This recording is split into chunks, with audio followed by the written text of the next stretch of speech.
தமிழ்நாடு சட்டமன்ற தேர்தலில் 17வது சட்டமன்ற தேர்தலில்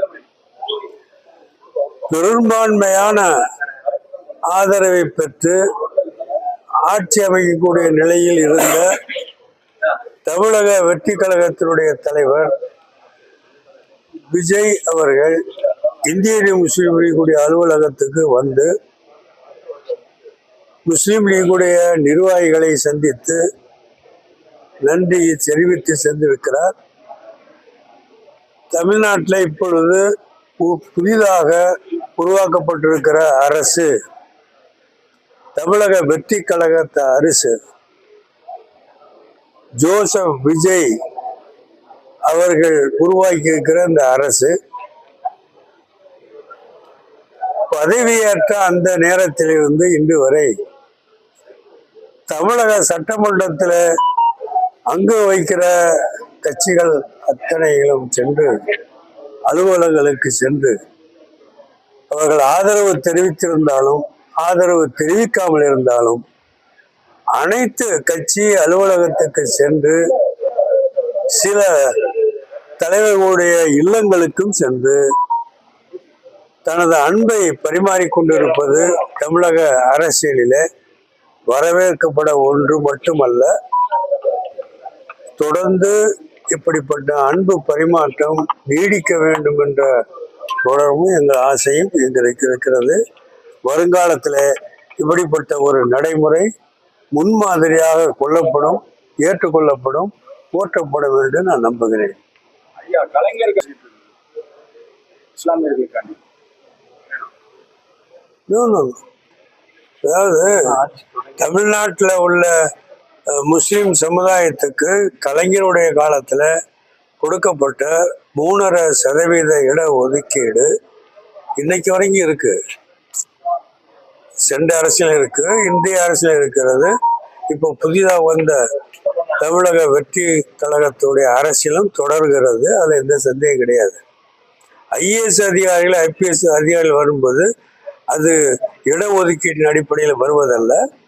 அது மத்திய அரசில் நடத்தக்கூடிய தேர்விலிருந்து தெரிஞ்சுக்கப்படுகிற ஒன்று. இப்போ இந்த சமீபத்தில் நடந்த மத்திய அரசு யூபிசி தேர்வுகளில் நிறைய முஸ்லீம்கள் வந்திருக்கிறாங்க, தமிழ்நாட்டிலும் வந்திருக்கிறாங்க. காலப்போக்கில் நிறைய தமிழ்நாட்டில் இந்த அரசின் போது ஐஏஎஸ் அதிகாரிகள் நிறைய வருவார் என்று நம்புகிறோம். 3% இடஒதுக்கீடு முஸ்லிம் சமுதாயத்துக்கு கல்வித்துறையிலும் அரசு வேலை வாய்ப்பிலும் தந்திருப்பது பொதுவாக 5% ஆக்க வேண்டும், 7% ஆக்க வேண்டும் என்ற கோரிக்கை தொடர்ந்து எழுப்பப்பட்டு வருகிறது. இந்த அரசு கிடத்தில் இந்த கோரிக்கையை நாங்கள் வலியுறுத்துவோம். நிச்சயமாக அதுக்கான வாய்ப்பை பெறக்கூடிய முயற்சியை நாங்கள் ஈடுபடுவோம். இல்லை, அதாவது ஏடிஎம்கேல உள்ளவங்க புதிய ஆட்சிக்கு ஆதரவு தெரிவிக்கிறத வரவேற்கப்பட ஒன்றுதான். புதிய ஆட்சி தமிழகத்துக்கு நல்லது செய்யும் என்ற நம்பிக்கை அந்த கட்சிக்கு வந்திருக்கிறது. அதனால்தான் எல்லா கட்சிகளும் ஆதரிக்கிறாங்க.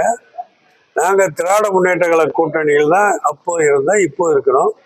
ஆனால் திராவிட முன்னேற்ற கழக கூட்டணியில் இருந்த எல்லா கட்சிகளும் இந்த புதிய கட்சிக்கு ஆதரவு கொடுத்திருக்கிறோம். நிபந்தனை இல்லாத ஆதரவு கொடுத்திருக்கிறோம். ஒரே காரணம் என்னன்னு சொன்னால், திராவிட முன்னேற்ற கழக அரசியல் நடந்த நல்ல திட்டங்கள் தமிழக மக்களுக்கு நன்மை சேர்த்திருக்கிறது. அந்த நல்ல திட்டங்கள் இப்போ நடந்தது மாதிரி இந்த புதிய ஆட்சியிலும் தொடர வேண்டும் என்று நாங்கள் நம்புகிறோம். நிச்சயமா அந்த கண்டிஷன்லாம் எங்களுக்கு கிடையாது. ஆட்சிக்கு நாங்கள் நிபந்தனையற்ற ஆதரவை கொடுத்திருக்கிறோம். இந்த ஆட்சி நீடிக்க வேண்டும் என்பதற்காக ஆதரவை கொடுத்திருக்கிறோம். அது 5 ஆண்டுகளுக்கு 3 ஆண்டுகளுக்கு அப்படி நாங்கள் நிபந்தனை போடலையே. ஆட்சி தொடர்வதற்கு நாங்கள் ஆதரவு கொடுத்திருக்கோம். ஆட்சி அமைப்பதற்கு ஆதரவு கொடுத்திருக்கிறோம். இந்த ஆட்சி நல்லதாக இருக்கும் என்று நம்புகிறோம். முன்னாடி இருந்த ஆட்சியினுடைய திட்டங்கள், நலத்திட்டங்கள் தொடர்ந்து நிறைவேற்றப்படும் என்று நம்புகிறோம். அதை அப்படியே விஜய் அவர்களும் சொல்லிவிட்டு போயிருக்கிறார். அதிமுக பிளவுபட்டது யார் சொன்னது? அதாவது நீங்க உருவாக்கி கொண்டிருக்கீங்க, நீங்களா கற்பனை பண்றீங்க. இல்ல சார், நீங்க கண்டி அது வெளியான போனது சொல்ல முடியும்.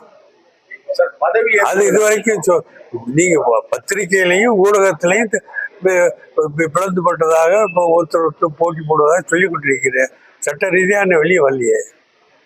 பதவி ஏற்பு விழாவில் பாத்தீங்கன்னா தமிழ்தாய் வாழ்த்து, அதாவது தமிழ்தாய் வாழ்த்து இந்த காலையில பதவி ஏற்பிழாவில் தமிழ்தாய் வாழ்த்து பாடி தான் ஆரம்பிச்சாங்க. நடுவுல எல்லாம் படம் இல்லைங்க, நீங்க அரசு பதவி ஏற்பு விழா நடத்துனது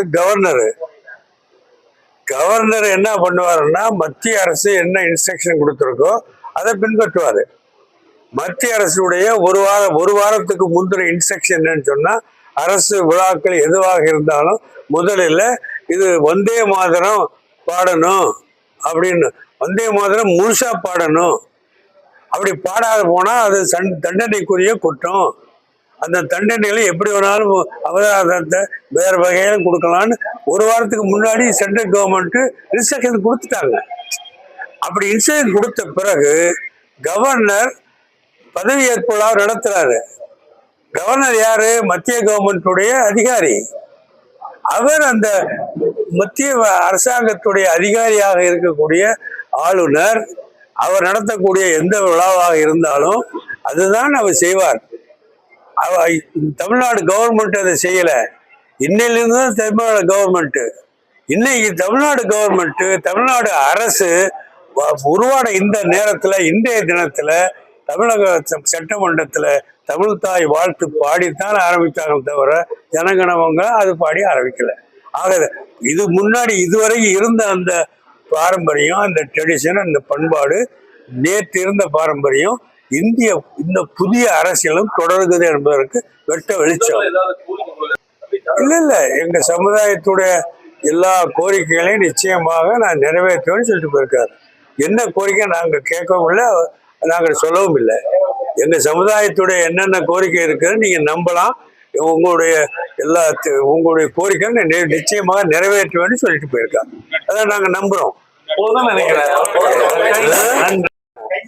இப்ப எதுவும் கோரிக்கை நாங்க வைக்கல. வந்த இடத்துல நன்றி சொல்ல வந்தாரு. நன்றி சொல்றதுக்காக நாங்களும் நன்றி சொன்னோம், வாழ்த்து சொன்னோம். நல்ல ஆட்சி நடத்துங்கன்னு வாழ்த்தி அனுப்பிச்சிருக்கோம். வாழ்த்தி அனுப்பும் போது என்ன சொன்னோம்னா, முதலாச்சு நாங்க திராவிட முன்னேற்ற கழக கூட்டணியில் தான் அன்று இருக்கிறோம், இன்னைக்கு இருக்கிறோம்.